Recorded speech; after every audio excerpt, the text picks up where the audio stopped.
The Quiet History of Sleep. Welcome to the cozy explanation where curiosity meets calm. My name is Michael, and I'm so glad you're here. This is the very first episode of a journey we'll take together each week, exploring fascinating topics, not with urgency or noise, but with the gentle curiosity of turning pages by candlelight. Some weeks we'll wander through history. Other weeks we'll walk through cities at midnight or along mountain trails at dusk.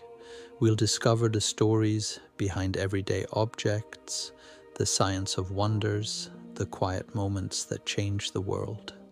But tonight, for our first journey, we're exploring something perfectly appropriate: sleep itself.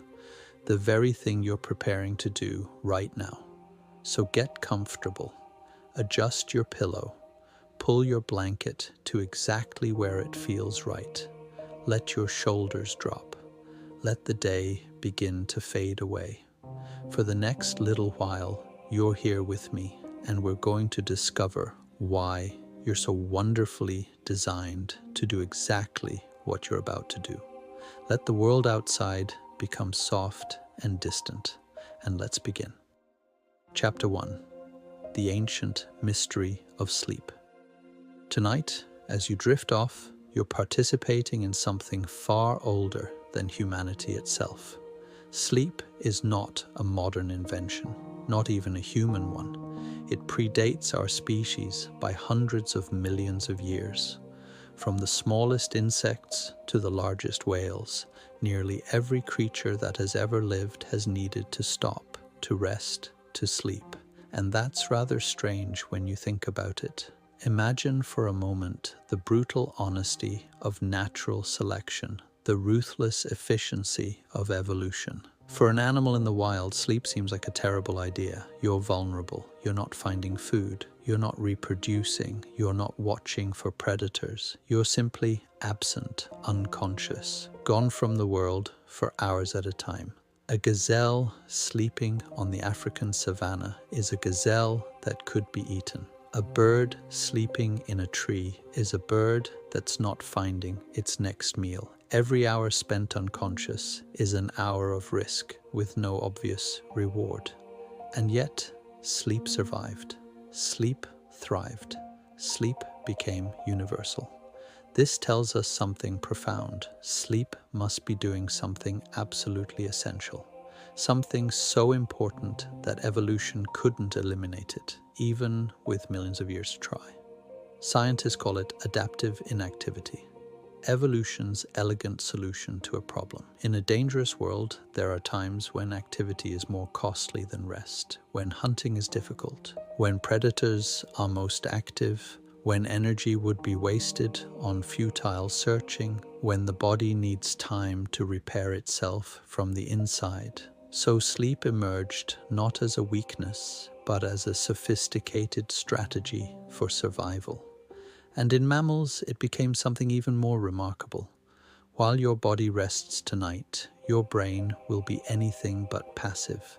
It will be extraordinarily busy, restoring your immune system, processing the day's experiences, consolidating memories, strengthening important neural connections while pruning away the ones you don't need. Your brain even has something like a cleaning system called the glymphatic system that becomes most active during sleep. Cerebral spinal fluid flows through your brain, washing away metabolic waste products, including proteins like beta amyloid that, if allowed to accumulate, are associated with neurodegeneration. Your brain has a rinse cycle running while you sleep, washing away the debris of consciousness. There's even a phase of sleep so strange that scientists initially didn't believe it existed. During REM sleep, rapid eye movement sleep, your eyes will dart back and forth beneath your closed lids. Your body will become temporarily paralyzed to prevent you from acting out your dreams, and you'll experience the vivid, surreal narratives that we've been trying to understand since humans first wondered about the night. The platypus that wonderfully odd egg-laying mammal from Australia, experiences more REM sleep than any other creature on Earth, suggesting that this dream state was present in the earliest mammals, more than 150 million years ago.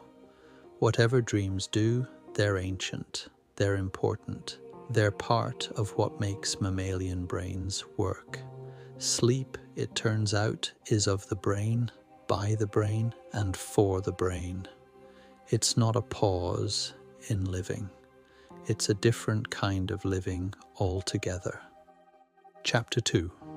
Before clocks and curtains. Let your mind drift back now. Back before alarm clocks, before electric lights, before anyone had ever heard the phrase 8 hours of sleep. Before there were bedtimes or wake-up times or any sense that sleep was something to be scheduled and managed. Picture this. You're living 200,000 years ago, perhaps in the savannas of East Africa, where our species first emerged.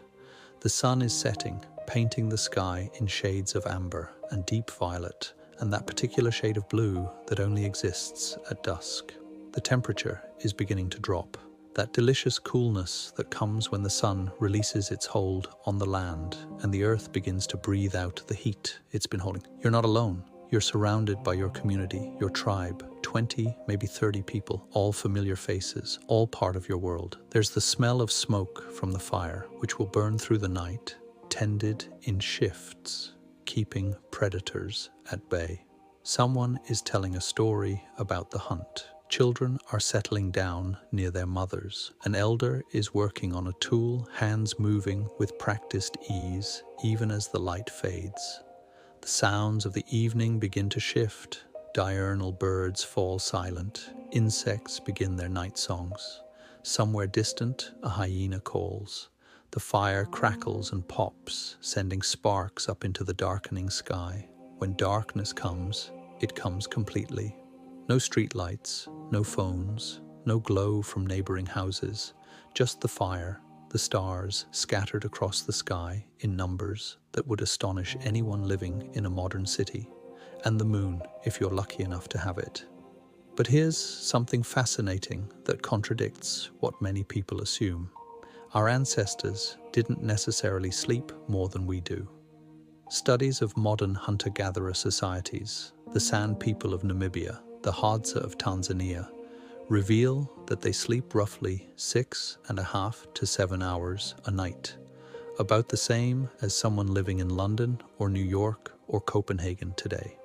The difference wasn't duration, it was rhythm, it was quality. It was the absence of fighting against their own biology. These communities sleep in what researchers call social shells, surrounded by the presence of others, the sounds of breathing, the shifting and settling of the group, the protection that comes from not being alone. They're flexible sleepers, comfortable with napping when tired, staying awake when alert. They don't have bedtimes or wake-up times. They have the sun, the fire, the temperature of the air, and the tiredness in their bones. And crucially, they often don't go to sleep immediately at sunset. They might stay awake for hours after dark, talking by firelight, working on projects, socializing. But when sleep comes, it comes naturally, driven by the drop in temperature and the rise of melatonin in their blood. They sleep deeply, profoundly, because their bodies know exactly when it's time. The darkness is absolute, triggering the release of melatonin. The drop in temperature signals rest. The day's work is done, and there's nothing to do but rest until the sun returns. Your body still knows this rhythm. Your body still speaks this ancient language of temperature and light and darkness, even if modern life often drowns out the words with artificial signals and electric light and heated bedrooms and alarm clocks that wake you in the middle of a dream. Chapter 3. The Two-Sleep World. Now let's travel forward in time, but before the modern age. Let's visit medieval Europe, perhaps England in the year 1500. The sun has set over a small village. It's winter, so darkness came early, around 4 or 5 in the afternoon. Picture a modest home, not a grand manor, but the dwelling of an ordinary family. The walls are thick stone or wattle and daub, woven branches covered with mud and straw, surprisingly effective at keeping out the cold. Inside, it's dim. A single candle provides light, but candles are expensive, precious, made from tallow or beeswax, and not to be wasted. More likely, there's just the glow from the fire in the hearth, casting dancing shadows on the walls, making the room feel alive with movement. The bedroom, if you can call it that, might be shared space. In rural areas, families might sleep together in one room, sometimes in one large bed. The wealthy might have separate chambers, but even then, servants often slept in the same room as their masters. Privacy, as we understand it, didn't quite exist. Sometimes even livestock shelter in part of the same building, their warmth helping to heat the space during brutal winters. The air smells of many things. Wood smoke, always wood smoke, from the fire that's been burning all day. The smell of unwashed wool from clothing and blankets. The earthy, organic smell of the straw-stuffed mattress. Perhaps the smell of tallow if a candle is burning. Maybe bread baking for tomorrow. The slightly sour smell of fermentation if ale is being brewed. These aren't unpleasant smells to the people who live here. They're the smells of home, of warmth, of safety, and it's dark. Not the darkness of a room with curtains drawn, with a digital clock glowing in the corner and streetlights seeping through the edges of the window. This is darkness so complete you cannot see your hand in front of your face. A darkness that modern people living in our light-polluted world almost never experience. The kind of darkness that makes you understand why humans feared the night. Around 9 or 10 o'clock, the family goes to bed.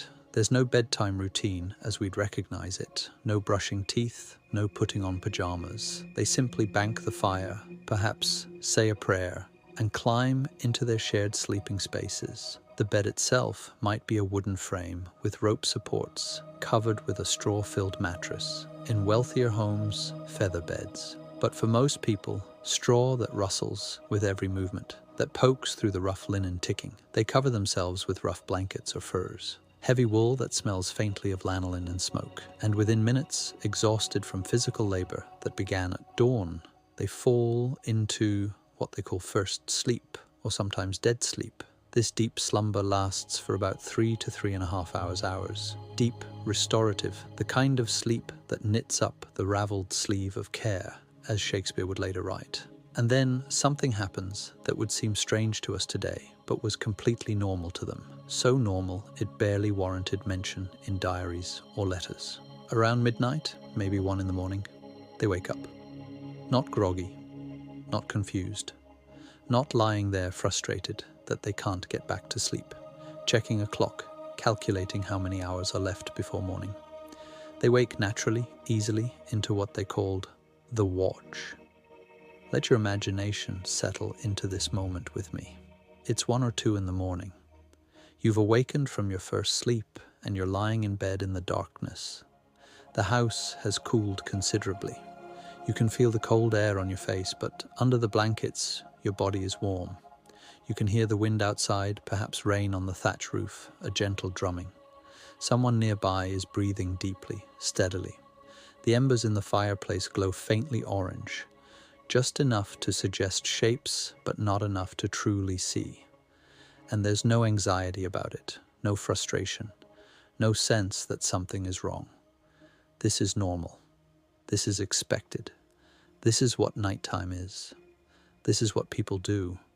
The darkness has a texture to it, a weight. It's not frightening, though. It's familiar, safe even. The house creaks and settles around you. Outside, you might hear a dog bark in the distance, the sound carrying clearly in the still night air. An owl calls, the wind shifts, and you hear the trees moving. Maybe you whisper to your sleeping partner, and they stir, and you talk quietly about the day that passed, about tomorrow's work, about a dream you just had. Historical documents reveal that couples had their most intimate conversations during the watch. Medical texts from the period even suggested that this was the ideal time for marital intimacy. After the exhaustion of the day had been washed away by the first sleep, bodies refreshed, but before the drowsiness of morning made everything feel effortful. Or perhaps you get up, your feet touch the cold floor, stone or packed earth, and you feel the shock of it. You stir the fire, coaxing embers back to life, adding a log carefully, watching it catch. The wood smoke rises, and in that dim glow, you can finally see a little. Shadows dance on the walls. Your breath makes small clouds in the cold air near the window. A woman might do quiet work in this time, mending clothes that tore during the day, her fingers working by feel as much as by the dim firelight. Brewing ale for the household, the yeasty smell mixing with the wood smoke. Preparing bread dough that will rise overnight and be baked in the morning, her hands kneading rhythmically, a motion so practiced she doesn't need to think about it. A man might check on the animals, opening the door quietly, stepping into the bitter cold, listening to make sure the cow and pig are settled, that no predator has found a way in. He might secure the door again, check that the shutters are tight, tend to tasks that the intensity of daytime labor pushed aside. Some people use this time for prayer and meditation. The silence and solitude of the watch were considered ideal for spiritual reflection. Monks and priests specifically recommended the watch period for contemplating the divine, for thinking about dreams, for communing with something larger than the daylight self. It was a liminal time, neither day nor night, neither fully awake nor asleep, a threshold time. In cities, people might even visit close neighbors during the watch, walking through dark streets to share time together in the middle of the night. You might hear a knock at the door, open it to find a friend, invite them in to sit by the fire and talk for a while. This wasn't unusual. This was social life. The watch was communal time. And sometimes people just lay there in the peaceful darkness, thinking, remembering, letting their minds wander in ways that the busy daylight didn't permit. No tasks, no demands, just quiet reflection in the deep middle of the night. This wasn't wasted time. This wasn't insomnia. This wasn't a sleep disorder. This was simply the night, a natural part of human rest, a gift of time that belonged neither to work nor to sleep, but to something else, something contemplative, something human. The watch lasted an hour, sometimes two, and then naturally drowsiness would return like a tide. The fire would burn down to embers again. The cold would deepen. People would go back to bed, pulling the wool blankets close, settling into the straw mattress that had grown warm with their body heat. And they would fall into their second sleep, or morning sleep, which would last until dawn, when the cock crowed and work began again. This pattern appears everywhere in historical literature. Homer's Odyssey mentions it, Virgil's Aeneid, Canterbury Tales. Shakespeare's plays reference first and second sleep as casually as we might mention lunch and dinner. After first sleep appears in court depositions, in diaries, in medical advice. The historian Roger E. Kirch spent 16 years meticulously studying historical documents and found references to first and second sleep in over 500 sources from across Europe and beyond. Diaries, court depositions, medical texts, novels, legal records, even in accounts of criminal activity, because thieves knew that the watch period, when people were awake but homes were dark, was an ideal time for burglary. For thousands of years, across cultures, this was how humans slept. 2 sleeps with a gentle waking in between. It was natural, it was normal, it was simply what sleep looked like before modernity arrived and changed everything. Chapter 4. The Age of Machines. But then something changed. The world began to speed up, and the ancient rhythms began to fracture. Between 1760 and 1840, the Industrial Revolution swept across Britain and then Europe and America, transforming not just how people worked, but how they lived, how they thought about time itself. Population shifted from rural farms to urban centers. Factories rose up, tall and dark, filled with the clatter of machines that needed feeding around the clock. Steam engines that never slept. Looms that never tired. And suddenly, time became something different. On the farm, work was task-oriented. You milked the cow when the cow needed milking. You harvested when the crop was ready. You worked harder in summer when days were long, rested more in winter when daylight was scarce. Time flowed like a river, natural and flexible, shaped by seasons and weather and the demands of living things. But in the factory, time became a tyrant. The factory whistle blew at the same moment every morning, 6 a.m., 5 a.m., whenever the owner decided production should begin. Tardiness meant lost wages, or worse, lost employment. Productivity became the highest virtue. Efficiency was demanded. Time was money now, not just the passage of seasons. The rhythm of the sun became irrelevant when work happened inside windowless buildings lit by gas lamps. When the same tasks repeated hour after hour, regardless of whether it was noon or midnight outside. Workers, men, women, even children as young as 5 or 6, labored for 10, 12, 14 hours a day. 6 days a week, sometimes 7. When they finally stumbled home to crowded, dark tenements, exhausted beyond measure, they collapsed into bed. There was no time for a leisurely watch in the middle of the night, no space for first sleep and second sleep, no gentle waking for prayer or conversation or tending the fire. Sleep became compressed, desperate, into one solid block of unconsciousness before the whistle blew again and it all started over. The ancient rhythm began to fracture under the weight of industrial time. Social pressure and exhaustion forced sleep into a new shape, but the factories were just the beginning. It was artificial light that would deliver the final blow to the old ways of sleeping. Chapter 5: Conquering the Darkness. For most of human history, night was absolute. When the sun set, darkness ruled. Fire and candles could push back the edges, create small islands of light, but night remained powerful, mysterious, dangerous, and largely unconquerable. Picture London in 1807. For the first time, gas streetlights begin to appear on certain streets. They're dim by modern standards, flickering, unreliable, but revolutionary at the time. They burn coal gas, and the light they produce is warm and yellow. Nothing like the harsh white of modern LEDs, but bright enough to walk by, bright enough to feel safer than you would in complete darkness. By 1823, nearly 40,000 gas lamps illuminate London's streets. This changes everything. Shops stay open after dark. People walk at night without quite as much fear. Restaurants and theatres flourish. The city begins to develop a nightlife, an after-dark culture that didn't exist before. Night is still night, but it's no longer absolute. And then, in 1879, Thomas Edison perfects the incandescent light bulb. He wasn't the first to invent electric light. Many others had tried, but he was the first to make it practical, affordable, long-lasting.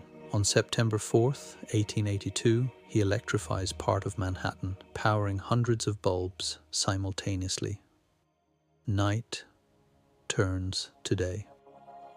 "We will make electricity so cheap," Edison declared with the confidence of a man who was about to reshape human existence, "that only the rich will burn candles." He was right. Within decades, electric light transformed the developed world. First in cities, then spreading to towns, eventually reaching even rural areas. Light stopped being precious. It stopped being something you conserved and rationed and worried about running out of. It became ordinary, mundane, a flip of a switch, as simple as breathing. But here's what Edison couldn't have known, what no one understood at the time. Light is the most powerful signal your body receives about when to sleep and when to wake. Light is the primary Zeitgeber, a German word meaning time giver, for your internal circadian clock, that ancient mechanism that's been ticking away in living things since before we crawled onto land. When darkness falls, a tiny gland deep in your brain, nestled between the two hemispheres, called the pineal gland, begins to release melatonin into your bloodstream. Melatonin doesn't make you sleep exactly. It's more like a gentle messenger whispering to every cell in your body. Nighttime is here. The day is done. The sun has set. It's safe to rest now. It's time to let go. Artificial light suppresses melatonin. Bright light, and especially the blue-rich light emitted by modern LEDs and smartphone screens, tricks your pineal gland into thinking the sun hasn't quite set yet. And so it holds back the melatonin. And so you feel alert when you should feel drowsy. People began staying up later, not because they needed to, not because they had urgent work to complete, but simply because they could. The darkness that had always signaled bedtime was now optional. The first sleep, which used to begin at 9 or even earlier, was pushed to 10, then 11, then midnight, then later still. But here's the cruel part. Work schedules didn't change. Morning still came at the same time. The factory whistle still blew at dawn. School still started at 8. The watch period in the middle of the night, that ancient buffer between two sleeps, got squeezed out entirely, compressed into nothing, erased from cultural memory. By the 1920s, the concept of first and second sleep had disappeared so completely that when Roger E. Kirch began researching it in the 1990s, when he showed people the historical evidence, they thought he was describing a sleep disorder, not a historical norm. They thought people who woke in the middle of the night were experiencing insomnia, something broken that needed fixing. We conquered the night. We pushed back the darkness. We made it so we never had to stop, never had to rest, never had to bow to the ancient rhythm of light and dark. But in doing so, we may have lost something our bodies still remember, still long for. Chapter 6. The Science of Sleep emerges. As we changed how we slept, as we compressed and controlled and conquered sleep, scientists began to understand what sleep actually was. For centuries, sleep had been viewed as something passive, a state close to death, where the brain simply switched off, went dark, became inactive until morning returned. But in the mid-20th century, a man named Nathaniel Kleitman proved that idea completely wrong. Kleitman, who would become known as the father of American sleep research, was a physiologist at the University of Chicago. He was intensely curious about human rhythms, about whether our bodies were truly governed by the sun or whether we could adapt to different cycles. In 1938, in one of the most remarkable experiments in the history of sleep science, Kleitman and a student spent 32 days living in Mammoth Cave in Kentucky, deep underground, completely isolated from sunlight and any external cues about time. They tried to live on a 28-hour day to see if the human body could adjust. It couldn't. Even without any light cues, their bodies stubbornly maintained roughly a 24-hour cycle. The circadian clock, it turned out, was internal, ancient, remarkably resistant to change. But the breakthrough that would revolutionize sleep science came in 1953. Kleitman and his graduate student Eugene Osrinsky were studying sleeping infants. Osrinsky was running late-night experiments, watching babies sleep, using an electroencephalogram and EEG to measure their brain activity. Night after night, exhausted himself watching sleeping children. And then one night, he noticed something strange. His own son, Armand, was one of the subjects. Osrinsky watched as the boy slept, and suddenly the child's eyes began moving beneath his closed eyelids. Not just twitching, but moving in darting, purposeful-looking patterns. Rapid movements, back and forth, like he was watching something, even though he was clearly asleep. Osrinsky looked at the EEG readings. During these periods of rapid eye movement, the brain activity looked nothing like sleep. It looked like wakefulness. The brain was firing, active, almost as if the child was awake, but he was deeply, profoundly asleep. Osrinsky thought the machine must be broken. He checked it, recalibrated, ran the test again. The same pattern appeared. He expanded the study to adults and discovered the same thing. For about 90 minutes, the brain would be in deep, quiet sleep. Then it would shift into this strange, active state where the eyes moved rapidly. Brain waves looked almost awake, but the body was deeply asleep, even more paralyzed than in regular sleep. They had discovered REM sleep, rapid eye movement sleep, that mysterious phase where we dream, where our eyes dance beneath closed lids, where our bodies become temporarily paralyzed so we don't act out the stories playing in our minds. This changed everything. This revealed that sleep wasn't passive at all. It wasn't a shutdown. It was active, dynamic, cycling through different stages approximately every 90 minutes throughout the night. Each stage had a purpose. Deep, slow wave sleep for physical restoration. REM sleep for memory consolidation and emotional processing. Sleep was the brain taking care of itself, maintaining, repairing, organizing, making sense of the day's experiences, preparing for tomorrow. Another of Kleitman's students, William Dement, would take this research further, helping to define the 5 stages of sleep, discovering how crucial each one is, how cutting any stage short has consequences for health, mood, memory, immune function. The science revealed what ancient peoples had perhaps intuitively understood. Sleep is not wasted time. It's not an inconvenient necessity. It's fundamental, essential, as important as eating or breathing.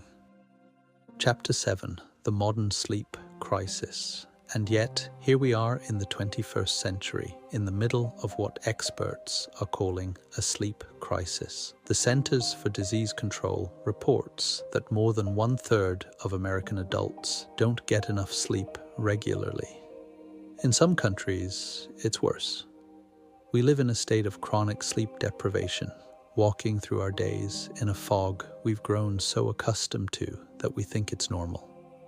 We've created something called social jet lag, where our biological clocks are constantly at war with our social schedules. Our bodies want to sleep when the sun sets and rise when it returns, but we have early morning meetings, late night emails, shift work, 24-hour news cycles, screens that emit blue light, signaling our brains that it's perpetually noon. We stay up late, bathing in the glow of our devices, suppressing our melatonin, then jolt ourselves awake with alarm clocks, cutting off the critical final cycles of REM sleep. We drink coffee to overcome our natural drowsiness. We pride ourselves on functioning on 5 hours of sleep. We wear our exhaustion like a badge of honor. And many people who wake up in the middle of the night suffer from what researchers call sleep anxiety, lying there panicked, checking the clock, calculating how much sleep they're losing, growing more anxious with each passing minute. They believe they have insomnia, that something is wrong with them. But perhaps they're simply experiencing the vestigial echo of the watch, that pre-industrial rhythm that has no place in the modern world, but still pulses in our ancient biology. Different cultures maintained different relationships with sleep. In Spain and Greece, in parts of Latin America, the afternoon siesta remained sacred, a recognition that the body naturally dips in alertness in the early afternoon, that fighting against that dip is less productive than surrendering to it. Though even these traditions are fading under the pressure of global capitalism and modern work schedules. In Japan, a practice called inamurai, literally sleeping while present, was seen not as laziness, but as evidence of dedication, of having worked so hard that rest became necessary. Falling asleep on public transportation, in meetings, even at your desk, could be a sign of honor rather than shame. But in much of the industrialized world, sleep became something to minimize, to optimize, to squeeze into the smallest possible space. We developed alarm clocks to jolt ourselves awake. Caffeine, to push through drowsiness, sleeping pills to force rest when our overstimulated brains won't quiet. A whole industry built around fixing a problem we created ourselves. Sleep became a weakness to overcome rather than a biological necessity to honor. Chapter 8. Returning to Rest. And so here we are. Here you are, lying in the darkness, preparing to do what humans have done for millions of years, what your ancestors did under stars and by firelight, what medieval villages did in their first sleep and their second sleep, what your body was designed to do with such exquisite precision. If you wake in the middle of the night tonight, perhaps you'll remember the watch. Perhaps you'll feel less anxious, knowing that waking wasn't always considered a problem, but was once simply part of the night's rhythm, that the darkness between midnight and dawn was once active time, social time, contemplative time, a gift rather than a theft. Perhaps instead of lying there frustrated, checking the clock, calculating lost sleep, you might simply accept the waking. Let it be. Maybe even get up, move to another room, read by dim light for a while, as your ancestors might have tended the fire, or prayed, or talked quietly in the dark. Perhaps you'll think about how your pineal gland is releasing melatonin right now, how your glymphatic system will begin its cleaning work soon, washing away the day's metabolic debris, how your brain will cycle through stages of deep restorative sleep and dream-filled REM sleep, each one necessary, each one part of a sophisticated process that evolution refined over hundreds of millions of years. You might dream tonight. Strange dreams, vivid dreams, dreams that make no logical sense but feel profoundly meaningful. That's your brain processing, sorting, making connections, solving problems that your conscious mind hasn't quite figured out yet. Eugene Osirinsky's son, sleeping in a laboratory while machines tracked his eye movements, was dreaming, and so will you. Sleep is not weakness. Sleep is not wasted time. Sleep is not something to be conquered or minimized or squeezed into the margins of life. Sleep is your birthright, your biological imperative, your body's way of taking care of itself. And tonight, as you drift off, you're joining an unbroken chain of humans who have closed their eyes and trusted the darkness, who have let go of the day and surrendered to rest. You're part of an ancient story that stretches back before language, before fire, before anything we'd recognize as human civilization. You're doing what your body was designed to do, what it knows how to do, what it needs to do. Let the day go now. Let the facts and stories fade into the background. Let them become distant, like memories of memories. Feel the weight of your body against the mattress. Notice how your breathing has already slowed, how your muscles are releasing tension you didn't even know you were holding. The temperature is right. The darkness is right. Your body knows what to do. Tomorrow, when you wake, you'll be renewed, restored. Your brain will have cleaned itself, sorted your memories, prepared you for another day. But that's tomorrow. That's not now. Now is for rest, for letting go, for trust. Next week, we'll explore something else fascinating together. 100 facts about coffee, that dark beverage that helps us wake up in the morning, but we'll make it so gentle, so calm, that it helps you sleep instead. But for now, let the history fade. Let the watch end. Let the medieval bedrooms and gas lamps and laboratory discoveries all dissolve into the darkness. You're exactly where you're supposed to be, doing exactly what you were designed to do. Sleep well. Thank you for joining me on this first journey. Thank you for being here at the very beginning of the cozy explanation. Until next time, rest easy, let go, and good night.